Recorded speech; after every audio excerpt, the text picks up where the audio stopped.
अस्सलामुअलैकुम। आज एक बहुत ही इजी सा प्रोग्राम है जिसके लॉजिक को समझेंगे, जिसमें हमें एक फार्मूला गिवन है, लेकिन मैं ये फार्मूला आपको डराइव करके दिखाऊंगी ताकि अगर फार्मूला गिवन ना भी हो तो आप इसे सोल्व कर सकें, इसके लॉजिक को समझ सकें।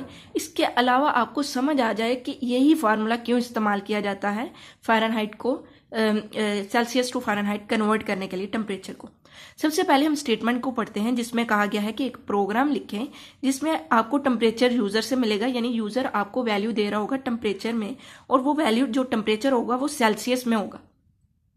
अब जो हमें सेल्सियस में टेम्परेचर मिलेगा यूजर से, उसे हमने फ़ारेनहाइट में कन्वर्ट करना है।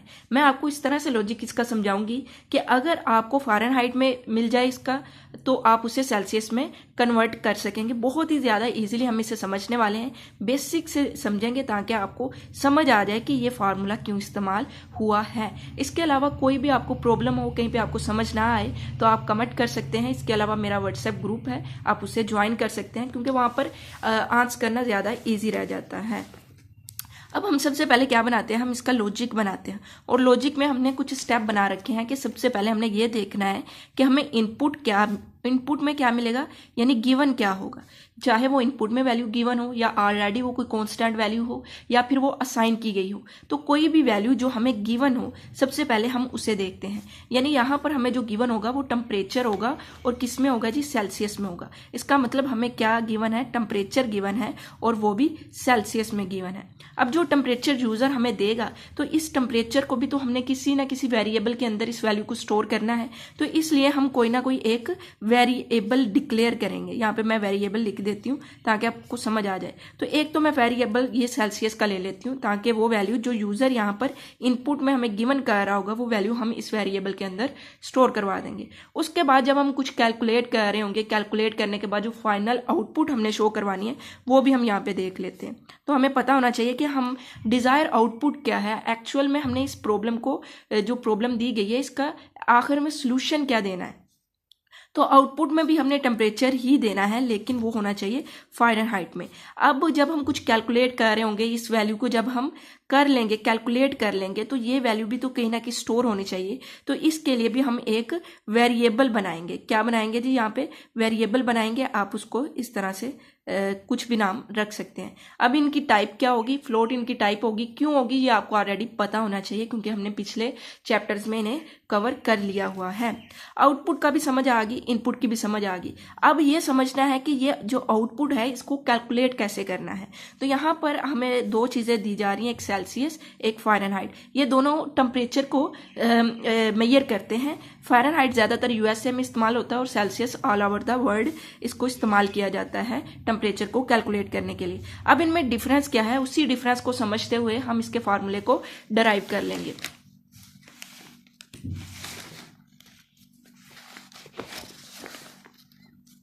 चलें जी, तो यहां पर सबसे पहले मैं यहाँ पे क्या लिख देती हूँ, सेल्सियस लिख देती हूँ, और यहाँ पर मैं आपको फ़ारेनहाइट लिख देती हूँ ताकि इसके डिफरेंस को हम समझ सकें। सेल्सियस की बात करें तो इसका जो फ्रीजिंग पॉइंट होता है वो होता है फ्रीजिंग पॉइंट ऑफ वाटर। ठीक है, फ्रीजिंग पॉइंट क्या होगा जी, 0 होता है। यानी अगर हम कहेंगे 0 सेल्सियस, तो इसका मतलब यहाँ पे फ्रीजिंग पॉइंट पे टेम्परेचर आ चुका है। और इसी तरह अगर मैं इसी के बॉइलिंग पॉइंट की बात करूँ तो वो होता है जी हमारे पास 100। अगर 100 सेल्सियस है तो बॉइलिंग पॉइंट आ चुका है। इसी तरह अगर मैं फ़ारेनहाइट के फ्रीजिंग पॉइंट की बात करें, FP लिख दिया मैंने फ्रीजिंग पॉइंट के लिए, तो वो होता है 32 फ़ारेनहाइट। यानी अगर कोई कहता है 32 फ़ारेनहाइट, तो इसका मतलब ये फ्रीजिंग पॉइंट है। इसी तरह अगर मैं इसके बॉइलिंग पॉइंट की बात करें, जिसे मैंने BP लिख दिया है, वो होता है 212। अब यहाँ पर इसके पॉइंट की बात करें कि कहाँ तक इसको इक्वली मेजर किया जा रहा है, तो 0 से 100 तक मेजर किया जा रहा है। तो यहाँ पर इसका जो डिफरेंस है वो क्या है जी, 100 है।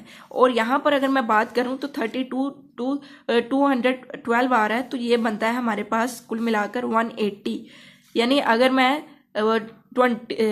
212 से 32 माइनस कर दूं तो हमारे पास 180 आएगा, और 100 से 0 माइनस कर दूं तो 1 आता है। ये हमारे पास क्या आ रहा है, इनका डिफरेंस आ रहा है। ठीक है, यहां तक आपको क्लियर हो जाना चाहिए। अगर यहां तक भी कोई मसला है तो आप पूछ सकते हैं।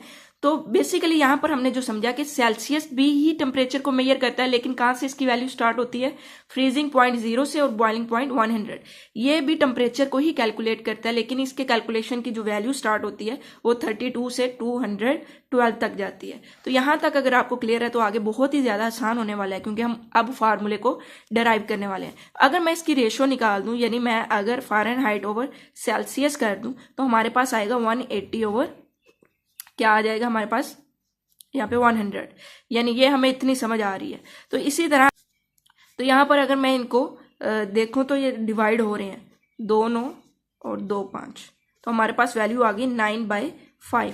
तो इसका मतलब जब हम इसकी रेशो निकाल रहे हैं तो हमारे पास 9/5 आया, जो कि 9/5 और सी इधर आकर जो सेल्सियस है वो टेम्परेचर क्या हो जाएगा, मल्टीप्लाई हो जाएगा। यहाँ तक आपको क्लियर है?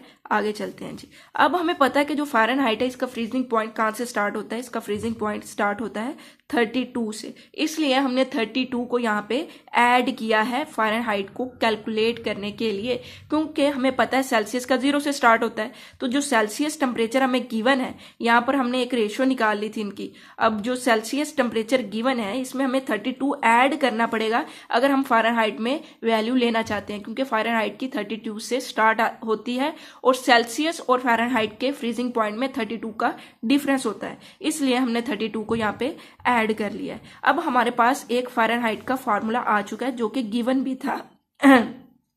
तो यहाँ पर हमें समझ आ गई कि अगर सेल्सियस की वैल्यू हमें पता चल जाएगी यूज़र की, हमने उसको यहाँ पे बस ऐड करना है, उसके बाद इस फार्मूले से वो कैलकुलेट हो जाएगी। अब फर्ज करें कि जो हमारे पास टेम्परेचर उसने एंटर किया यूज़र ने, वो फ्रीजिंग पॉइंट एंटर कर दिया है, यानी उसने 0 सेल्सियस टेम्परेचर एंटर किया है। अब हम क्या करेंगे, इस फार्मूले में अगर हम पुट करें तो हमारे पास 0 आ जाएगा सी की जगह, और 9/5 प्लस 32, तो 0 इनसे मल्टीप्लाई होगा, ये 0 हो जाएंगे और 32 हो जाएगा, और 32 फ़ारेनहाइट आ जाएगा। और हमें पता है कि फ़ारेनहाइट में जो 32 होता है वो फ्रीजिंग पॉइंट होता है, तो सेल्सियस का भी फ्रीजिंग पॉइंट था, और जब हमने इसे फ़ारेनहाइट में कन्वर्ट किया तो यहाँ पे भी हमें फ्रीजिंग पॉइंट ही मिला है। तो इसका मतलब हमने जो फार्मूला डराइव किया है वो बिल्कुल सही से काम कर रहा है।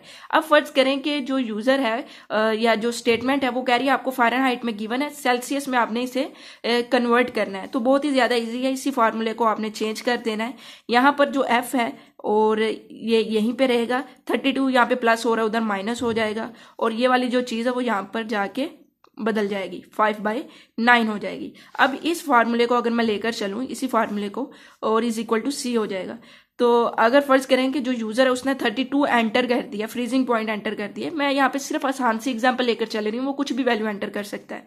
तो 32 माइनस 32 हो जाएगा, और मल्टीप्लाई किससे करना है, 5/9 से, इज इक्वल टू सी। तो यहाँ पर क्या आ जाएगी, वैल्यू 0 आ जाएगी, और 0 जब इनसे मल्टीप्लाई होगा तो ये सारी वैल्यू क्या हो जाएगी, 0। तो हमारे पास सेल्सियस की वैल्यू भी 0 आ गई है। थोड़ी सी जगह कम थी इसलिए मैंने इस तरह ही कर दिया, लेकिन आपने बिल्कुल अच्छे से करना है, सी इज इक्वल टू कर लेना है, उस तरह वैल्यू ले जानी है। तो यहाँ पर हमारे पास क्या आ गया कि फ़ारेनहाइट में अगर उसने फ्रीजिंग पॉइंट एंटर किया था तो सेल्सियस में फ्रीजिंग पॉइंट आ चुका है। तो फार्मूला यहाँ पर हमने कवर कर लिया है, और सबसे ज़्यादा टाइम भी हमारा इसी पे लगा है। अब हम जल्दी से इसके लॉजिक को देख लेते हैं कि किस तरह से यहाँ पर उन्होंने स्टेटमेंट में लिखा हुआ है। तो सबसे पहले हमने वेरिएबल लिए, क्यों लिए, क्योंकि हमें पता है कि जो वैल्यू है वो हमने स्टोर करवानी है, एक सेल्सियस के लिए एक फ़ारेनहाइट के लिए वेरिएबल ले लिया। उसके बाद हमने यूज़र को बताना भी तो है कि उसने वैल्यू क्या इनपुट करनी है, इसलिए हमने सी आउट का इस्तेमाल करते हुए डबल कोड में लिखा है कि आप टेम्परेचर को सेल्सियस में एंटर करें। अब यूज़र जब सेल्सियस में टेम्परेचर को एंटर कर रहा है, वैल्यू को एंटर कर रहा है, तो उसको हमने सेल नाम के वेरिएबल के अंदर स्टोर करवा दिया। अब यूज़र जो भी एंटर करेगा वो जाके सेल के अंदर स्टोर हो चुका है।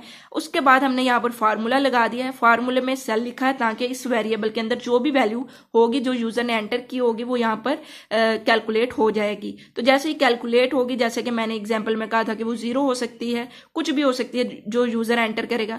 कैलकुलेट होने के बाद हमें जो वैल्यू मिलेगी टेम्परेचर की वो फ़ारेनहाइट में मिल जाएगी, और एंड पे हम सी आउट से कहेंगे कि जो टेम्परेचर फ़ारेनहाइट में इस वक्त है वो ये है। सेट पोजीशन पहले भी मैं आपको बता चुकी हूँ, इसका मतलब ये होता है कि पॉइंट के बाद अगर बहुत लंबी वैल्यू वैल्यू जा रही है तो सिर्फ 2 डिजिट हमें शो होने चाहिए। इस तरह से हमने पूरा जो लॉजिक है उसे देख लिया है। और जो इसका सिंटैक्स है ऊपर वाला वो मैं ऑलरेडी आपको बता चुकी हूँ कि कैसे लिखना है। ये वाला अब नहीं चलता, ये वाला नहीं लिखना होता है, और प्रैक्टिस भी हमने की हुई है। अब मेरा मेन फोकस है कि आपको लॉजिक की समझ आ जाए, क्योंकि जो कंप्यूटर है वहाँ पर लॉजिक समझाना थोड़ा सा मुश्किल हो जाता है। इसलिए मैं ये वाली वीडियोस बना रही हूँ ताकि जब आपको लॉजिक की समझ आ जाएगी तो स्टेटमेंट तो सिर्फ आपने सिंटैक्स के थ्रू लिखनी है, और सिंटैक्स हमने क्लियर कर लिए हैं। तो इंशाल्लाह अगली वीडियो में अगले टॉपिक को कवर करेंगे। और अगर आपको ये वीडियो अच्छी लगी, आपको इसकी समझ आई है, तो चैनल को लाजमी से सब्सक्राइब कीजिएगा। तो अगले लेक्चर में अगले टॉपिक को कवर करेंगे। तब तक के लिए अल्लाह हाफिज़।